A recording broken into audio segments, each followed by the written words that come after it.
श्री कृष्ण जन्म के 10 रहस्य जानिए, आप भी अचंभित हो जाएंगे। भगवान श्री कृष्ण का जन्म, जीवन और मृत्यु तीनों ही बहुत ही रहस्यमयी है। उन्होंने जीवन को संघर्ष की बजाय उत्साह और उत्सव में बिताने का उदाहरण प्रस्तुत किया है। आओ जानते हैं उनके जन्मकाल के 10 ऐसे रहस्य जिन्हें जानकर आप भी अचंभित हो जाएंगे। 1. कंस जब अपनी चचेरी बहन देवकी और वसुदेव को उनके ससुराल छोड़ने जा रहा तो उसने रास्ते में भविष्यवाणी सुनी कि हे कंस, जिस बहन को तू छोड़ने जा रहा है उसकी 8वीं संतान तेरा वध करेगी। ये सुनकर कंस दोनों को कारागार में डाल देता है और एक एक करके देवकी की 6 संतानों का वध कर देता है। 2. भगवान श्री कृष्ण वसुदेव और देवकी की 8वीं संतान थे। उसके पूर्व शेषानाग ने 7वीं संतान के रूप में जन्म लिया था। योगमाया से वे देवकी के गर्भ से निकलकर रोहिणी के गर्भ में चले गए और देवकी के गर्भ में रोहिणी का गर्भ आ गया। शेषनाग ने ही उनके जन्म की बाधाओं को हटाकर कारागार के मार्ग खोल दिए थे। 3. श्री कृष्ण ने विष्णु के 8वें अवतार के रूप में 8वें मनु वैवस्वत के मनवंतर के 28वें द्वापर में भाद्रपद के कृष्ण पक्ष की रात्रि के 7 मुहूर्त निकल गए और 8वां उपस्थित हुआ, तभी आधी रात के समय सबसे शुभ लग्न में उन्होंने जन्म लिया। उस लग्न पर केवल शुभ ग्रहों की दृष्टि थी। तब रोहिणी नक्षत्र तथा अष्टमी तिथि के संयोग से जयंती नामक योग में लगभग 3112 ईसा पूर्व को उनका जन्म हुआ था। ज्योतिषियों के अनुसार रात 12 बजे उस वक्त शून्य काल था। 4. जब उनके गर्भ में आते ही कारागार में अलौकिक प्रकाश फैल गया और चारों ओर फूल बिछ गए। ये सुनकर कंस भयभीत हो गया।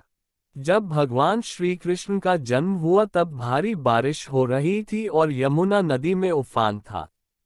उनके माता और पिता को उनकी मृत्यु का डर था। अंधेरा भी भयंकर था क्योंकि उस वक्त बिजली नहीं होती थी। 5.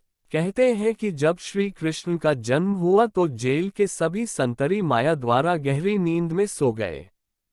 उस बारिश में ही वसुदेव ने नन्हे कृष्ण को एक सूफड़े में रखा और उसको लेकर वे जेल से बाहर निकल आए। 6. मान्यता अनुसार कुछ दूरी पर ही यमुना नदी थी। उन्हें उस पार जाना था, लेकिन कैसे? तभी चमत्कार हुआ। यमुना के जल ने भगवान के चरण छुए और फिर उसका जल 2 हिस्सों में बंट गया और इस पार से उस पार रास्ता बन गया। 7.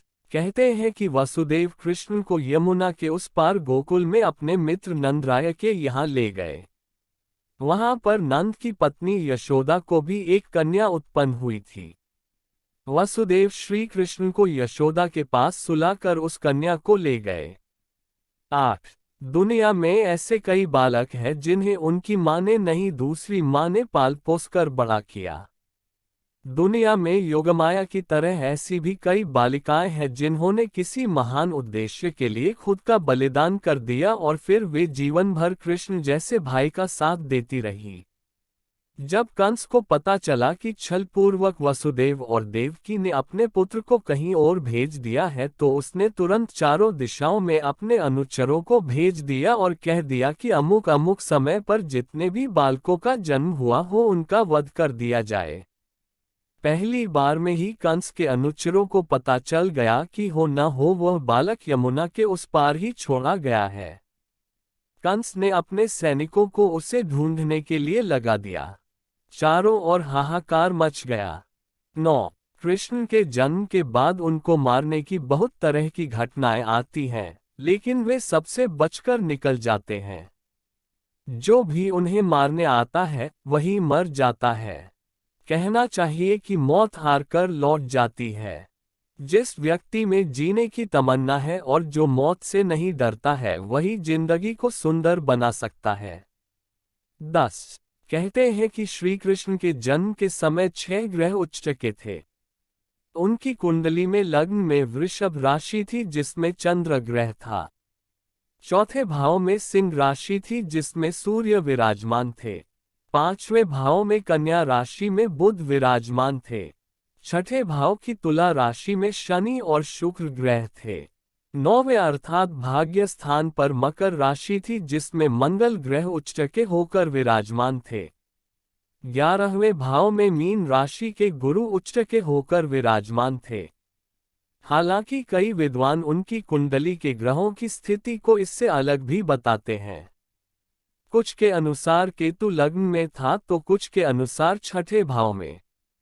श्री कृष्ण की जन्म कुंडली को लेकर कई भेद हैं, लेकिन ये गणितीय स्थिति अब तक सर्वार्थ शुद्ध उपलब्ध है।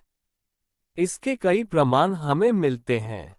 श्रीमद्भागवत की अन्वितार्थ प्रकाशिका टीका में 10वें स्कंध के 3 अध्याय की व्याख्या में पंडित गंगा सहाय ने अखमानिक्य ज्योतिष ग्रंथ के आधार पर लिखा।